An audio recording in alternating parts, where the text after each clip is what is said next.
Hello everyone, myself Shraddha Mora, student of BSc Nursing second year in KGMU. So आज का जो topic है ना वो थोड़ा हटके होने वाला है। आप लोग में से बहुत सारे लोगों ने बहुत सारे नहीं मतलब सबने ही लगभग नीट का जो फॉर्म है वो फिल किया रहा होगा। क्योंकि मेरे भी क्लास में ना 110 बच्चे हैं और उसमें से मुश्किल से ऐसे 5 बच्चे होंगे जिन्होंने नीट का फॉर्म नहीं फिल किया था, मतलब बिना नीट का एग्ज़ाम दिए वो सिर्फ बीएससी नर्सिंग के थ्रू आए थे। वरना जितने भी सारे बच्चे हैं उन्होंने सबने पहले नीट का एग्ज़ाम दिया था एंड जब उनका सिलेक्शन नहीं हुआ तो बीएससी नर्सिंग वो करने आए। उसमें से एक मैं भी हूँ जिन्होंने मतलब मैंने भी पहले नीट का फॉर्म फिल किया था और मेरा सिलेक्शन नहीं हुआ, तब मैंने बीएससी नर्सिंग में एडमिशन लिया। सो आपका एग्ज़ाम हो चुका है अभी, आपको आइडिया लग गया होगा कि आपका एग्ज़ाम कैसा हुआ है, कितने मार्क्स आपके आ सकते हैं एंड आपने ये भी डिसाइड कर लिया होगा अभी कि आपको ड्रॉप लेना है या नहीं लेना है। क्योंकि देखो बहुत सारे ऐसे बच्चे हैं जो मतलब 3 साल 4 साल ड्रॉप ले चुके होंगे एंड उनका अब ये है कि अब हमें ड्रॉप नहीं लेना है, कहीं ना कहीं एडमिशन ले लेना है। एंड बहुत सारे लोग ऐसे भी होंगे जो अभी जिनका भी जो 12th अपीयरिंग में दिए होंगे या फिर 1 साल का ड्रॉप लेके 2 साल का ड्रॉप लेके दिए होंगे एग्ज़ाम, और उनका ये है कि नहीं मुझे भी प्रिपरेशन करनी है। तो अगर आपको प्रिपरेशन करनी है तो बहुत अच्छी बात है, आप अपना प्रिपरेशन करिए। बट जो लोग ऐसा है कि नहीं अब प्रिपरेशन नहीं करनी है, बहुत साल हमारे वेस्ट हो चुके हैं, तो ये वीडियो बेसिकली उनके लिए है। मैं कुछ ऑप्शंस आपके लिए लेके आई हूँ कि आप क्या कर सकते हैं। क्योंकि मैंने भी अपना 4 साल 5 साल वेस्ट किया है। वेस्ट नहीं मतलब वेस्ट तो नहीं हुआ, बट हाँ जो 2 से 3 साल था उसको मैं कह सकती हूँ कि हाँ वो ठीक था। बट जो लास्ट के 2 साल थे मुझे तो लगता है मैंने वो वेस्ट ही किया और अभी बहुत ज़्यादा उस चीज़ का अफसोस होता है कि जो वो 2-3 साल थे वो मेरे वेस्ट हो गए। अगर पहले ही मैंने शायद नर्सिंग में एडमिशन ले लिया होता तो मैं पास आउट होने वाली होती अब तक। तो हाँ कहीं ना कहीं अफसोस तो होता है, इसलिए मैं आपको भी कह रही हूँ अगर आपने मैक्सिमम 3 अटेम्प्ट आपका हो चुका है एंड आपके मार्क्स अभी भी 500 से कम आ रहे हैं तो मुझे नहीं लगता कि आपको ड्रॉप लेने की ज़रूरत है या फिर आपको और प्रिपरेशन करने की ज़रूरत है। बट वो आपकी मर्ज़ी है। अगर आपको ऐसा लगता है कि नहीं आपको सिर्फ MBBS ही करना है, आपको नीट की प्रिपरेशन करनी ही करनी है, तो अच्छी बात है आप करिए। बट नहीं करनी है, आपको एडमिशन लेना ही लेना है कहीं ना कहीं, तो आप ले सकते हैं।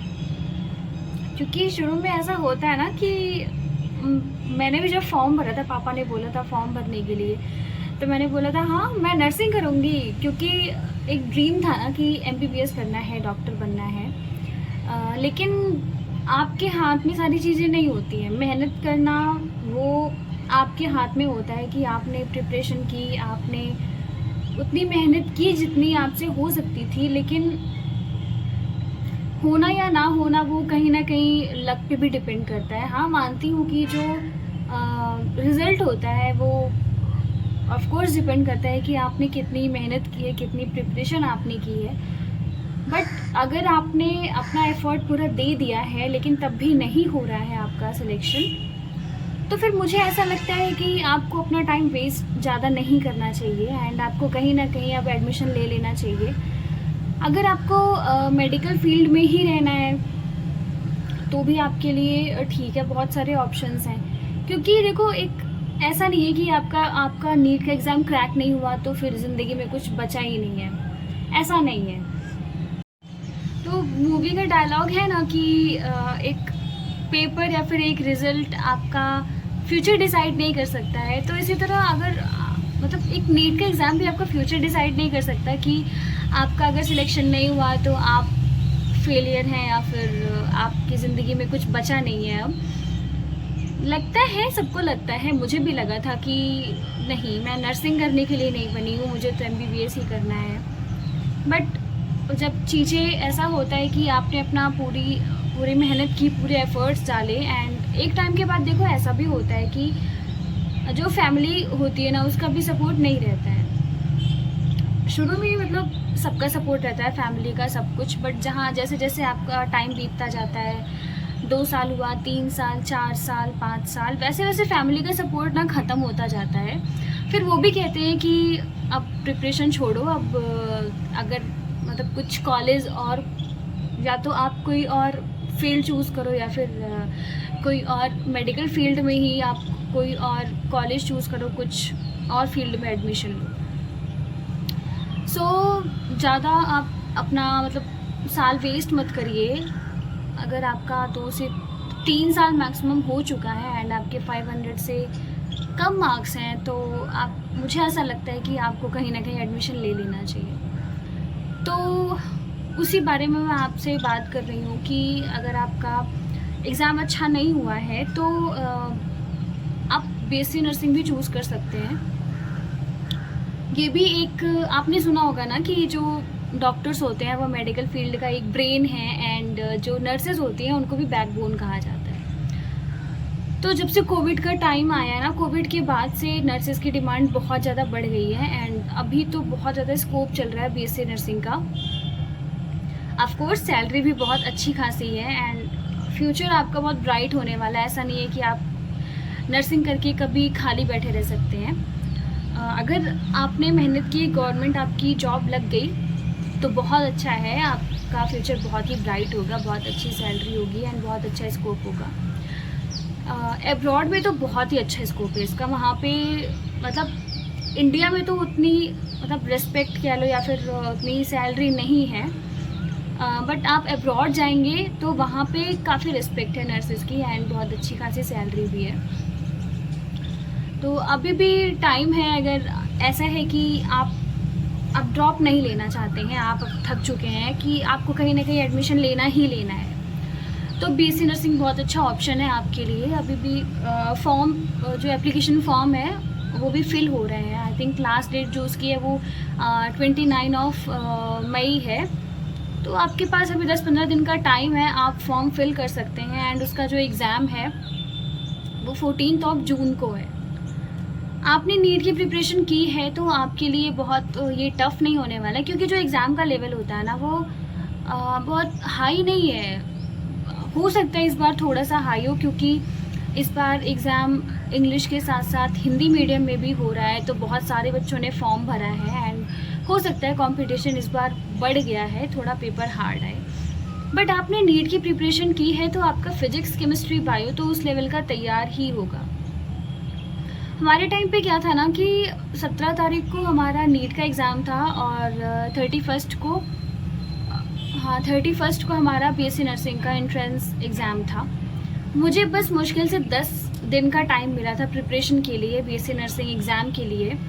और उन 10 दिनों में ना मैंने फिज़िक्स, केमिस्ट्री, बायो को हाथ भी नहीं लगाया था, क्योंकि मुझे पता था कि मैं ये कर लूँगी। और मैंने 10 दिन में जीके, इंग्लिश और नर्सिंग एप्टीट्यूड 3 सब्जेक्ट्स तैयार किए थे एंड मेरे फिर भी 160 मार्क्स आए थे।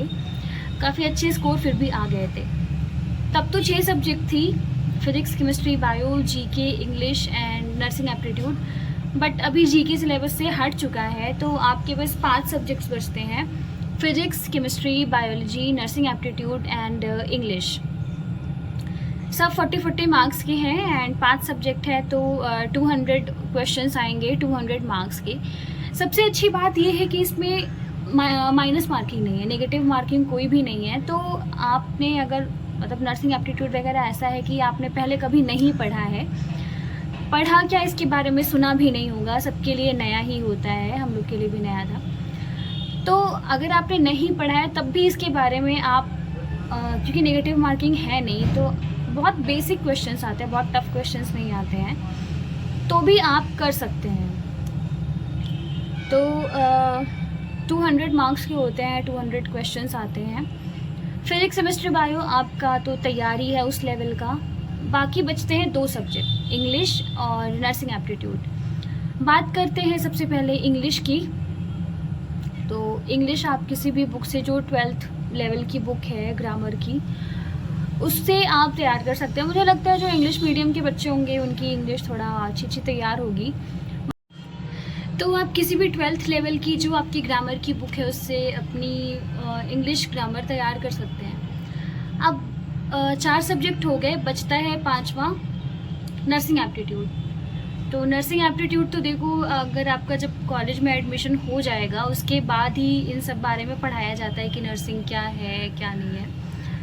बट थोड़ा बहुत नॉलेज तो पहले से भी होनी चाहिए क्योंकि एग्ज़ाम में आ रहा है।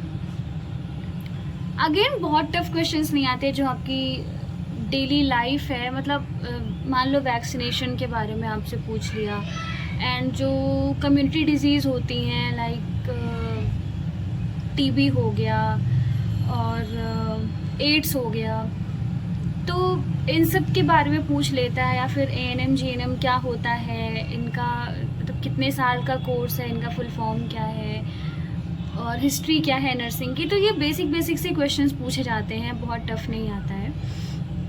तो नर्सिंग एप्टीट्यूड की देखो मार्केट में बुक्स भी हैं, बहुत सारी अवेलेबल हैं, और प्रैक्टिस सेट्स भी अब बहुत सारे आ गए हैं, आप परचेज़ कर सकते हैं और आप अपनी तैयारी कर सकते हैं।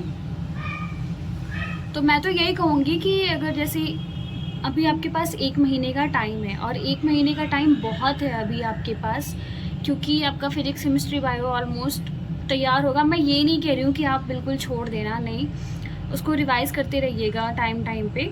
बट हाँ, जो मेन फोकस है वो आप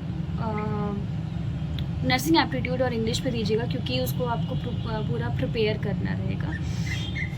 अच्छी बात है कि जीके आपके सिलेबस से हट गया है, क्योंकि जीके कितना भी पढ़ लो वो कम ही रहता है, कभी भी उसका सिलेबस कंप्लीट नहीं होता है, तो जीके हट गया है। एंड हाँ, जो आपका एग्ज़ाम होने वाला है वो ऑफलाइन मोड है, यानी कि पेन एंड पेपर मोड पे होगा, OMR शीट फिल करनी होगी आपको। सो ये तो बात हो गई सब्जेक्ट्स के बारे में। और एग्ज़ाम आपका 14 जून को होगा। देन अगर आपको मतलब अच्छे मार्क्स लाने हैं, क्योंकि अगर आपको अच्छा कॉलेज चाहिए तो मिनिमम आपको 160 मार्क्स तो लाने ही पड़ेंगे। मेरे भी 160 मार्क्स थे, एंड मतलब हम लोग का ऐसा था कि हम लोग कोई भी कॉलेज जो प्रायोरिटी वाइज हमने फ़िल किया था वही मुझे मिला। हमने फर्स्ट पे KGMU डाला था, सेकंड पे और भी कॉलेजेस थे, तो हमें मतलब जो कॉलेज चाहिए था वो मिल गया। तो इसी तरह अगर आपको भी मतलब अच्छे कॉलेज चाहिए तो थोड़ा प्रिपरेशन आपको अच्छी रखनी पड़ेगी अपनी। देखो फिजिक्स केमिस्ट्री और बायो 40 मार्क्स के हैं, तो 120 मार्क्स के तो ये हो गए। अब अगर आपकी प्रिपरेशन बहुत अच्छी है तो मैक्सिमम आपके मुझे लगता है 105 एंड 110 मार्क्स आ सकते हैं आराम से। अब बचते हैं जो और मार्क्स, यानी कि जो आपको 50-60 नंबर चाहिए, वो कहाँ से आए। तो उसके लिए आपके पास 2 सब्जेक्ट हैं, नर्सिंग एप्टीट्यूड और इंग्लिश। तो मुझे लगता है इंग्लिश आपकी ज़्यादा अच्छे से तैयार हो सकती है, नर्सिंग एप्टीट्यूड फिर भी थोड़ा सा आप नहीं पढ़ पाएंगे। लेकिन तब भी अगर हम मान के चलते हैं कि नर्सिंग एप्टीट्यूड और इंग्लिश दोनों में आपके 30 मार्क्स आ गए, तो 60 मार्क्स आपके इसमें हो जाएंगे। तो कुल मिला जुला के आपके 160-170 मार्क्स बन जाएंगे। बट जितना बोलने में आसान है उतना है नहीं, कि मैंने एग्ज़ाम दिया है तो मुझे वो सारी चीज़ें पता है, और मुझे लगता है कि इस बार थोड़ा सा जो लेवल होगा वो टफ़ होने वाला है। तो उसी हिसाब से अपनी प्रिपरेशन भी रखिए आप। तो अगर आपके 160 मार्क्स भी अगर आपके आ गए तो आप जो कॉलेज चाहेंगे वो आपको मिल जाएगा। देन दूसरा भी आपके पास ऑप्शन था एम्स BSc नर्सिंग का। अगर जिन्होंने फॉर्म भरा होगा वो तो बहुत अच्छी बात है, लेकिन अभी फॉर्म फिलिंग की उसकी डेट निकल चुकी है, तो अभी आप फॉर्म नहीं भर सकते उसका। बहुत लोगों ने फॉर्म भरा होगा, तो उसमें तो जीके भी आता है, तो जीके भी आपको पढ़ना पड़ेगा। उसमें तो 4 ही सब्जेक्ट हैं, physics chemistry bio and GK. 100 marks का है, एंड नेगेटिव मार्किंग भी है उसमें। तो अगर आपने एम्स का फॉर्म फिल किया है तो हाँ, तो 2 दिन एग्ज़ाम हो गए हैं, और पहले 8 जून को होने वाला था, बट बहुत सारे बच्चों ने फॉर्म फिल किया है, तो 8 और 9 2 दिन आपका एग्ज़ाम हो गया है। और 8 और 9 2 दिन ये हो गया, और बाकी 14 को तो आपका KGMU वाला यानी कि ABVMU का एग्ज़ाम है। सो ये कुछ ऑप्शंस हैं। आई थिंक पैरामेडिकल का भी फॉर्म फिल किया जाता है, मुझे उसका आइडिया नहीं है थोड़ा सा कि पता नहीं डेट है या निकल गई या फिर कब फॉर्म फिल होगा। बट अगेन पैरामेडिकल भी ठीक ऑप्शन है। मतलब अगर आपने बीएससी नर्सिंग का फॉर्म फिल किया, उसमें भी आपका नहीं होता है, तो पैरामेडिकल भी आपके पास एक ऑप्शन है, आप बैकअप की तरह उसको रखिएगा। देखो क्या होता है ना, सबसे बड़ी चीज़ होती है एक्सेप्टेंस। शुरू में ऐसा लगता है कि नहीं, मैं इस चीज़ के लिए नहीं बनी हूँ, कि नहीं बना हूँ, जो भी मतलब कि आपने सोचा था मैं एमबीबीएस करूँगा, डॉक्टर बनूँगा, बट अभी आप नर्सिंग कर रहे हैं, तो आपको वो एक्सेप्ट नहीं होती है वो चीज़ कि मुझे नहीं करना है। हम भी यहाँ आए थे तो एक्सेप्ट करने में, मुझे खुद एक्सेप्ट करने में 6 महीने लग गए थे कि मैं नर्सिंग कर रही हूँ। बट अब मैं खुश हूँ उस चीज़ से, क्योंकि मैंने बहुत साल अपना वेस्ट कर दिया। तो अभी मैं खुश हूँ कि मैंने अपने और साल वेस्ट नहीं किए, बल्कि मैंने एडमिशन ले लिया है। और यहाँ आने के बाद पता चला कि ठीक है, इसका भी काफ़ी अच्छा स्कोप है एंड काफ़ी अच्छी खासी सैलरी भी है इसकी। तो वही बात है, शुरू में आपको लगेगा कि नहीं मैं नर्सिंग नहीं करूँगा या करूँगी, बट यकीन मानिए बहुत अच्छा स्कोप है इसका एंड अच्छी खासी सैलरी भी इसकी है। तो अभी भी अगर आपने फॉर्म फिल नहीं किया है तो आप फॉर्म फिल कर सकते हैं। 29 मई तक इसकी डेट है और आप अपनी 1 महीने का टाइम है, आप बहुत अच्छे से प्रिपरेशन कर सकते हैं अभी भी। तो आई थिंक मैंने थोड़ा बहुत आपको सजेशन दिया होगा। मेरे टाइम पे तो नहीं था कोई सजेस्ट करने के लिए, क्योंकि मेरे टाइम पे बीएससी नर्सिंग का इतना ज़्यादा वो नहीं था, बताने वाला कोई नहीं था। बट क्योंकि मैंने वो चीज़ फेस की है, तो मैं आपको बता रही हूँ कि क्या क्या पॉसिबिलिटीज़ हैं, क्या क्या हो सकता है। तो आप सोचिएगा इस बारे में। ऐसा नहीं है कि बिल्कुल परेशान हो जाइए, हताश हो जाइए। ऐसा नहीं है कि आपका पेपर नहीं निकला तो आप बिल्कुल आपने हार मान ली है कि अब कुछ नहीं हो सकता। नहीं, ऐसा नहीं है। आप भी इस बारे में सोचिएगा कि हाँ, आपको ड्रॉप लेना है या नहीं लेना है। आप अपनी फैमिली से डिस्कस करिए। फैमिली से ज़्यादा आप पे डिपेंड करता है कि आपका मन है या नहीं ड्रॉप लेने की, आप में हिम्मत है या नहीं। अगर आप ड्रॉप लेना चाहते हैं तो बहुत अच्छी बात है, बट अगर आपने 3 साल 4 साल वेस्ट कर दिया है तो मुझे लगता है आपको अब एडमिशन ले लेने चाहिए। तो अगेन आप इस बारे में ज़रूर सोचिएगा एंड अच्छे से पढ़ाई करते रहिए। मिलते हैं अगली वीडियो में। जो भी आपके डाउट्स होंगे, जो भी क्वेश्चंस होंगे, मुझे कमेंट्स में ज़रूर बताइएगा, मैं रिप्लाई ज़रूर दूंगी सबका। तो चलो मिलते हैं अगले वीडियो में। Okay, bye.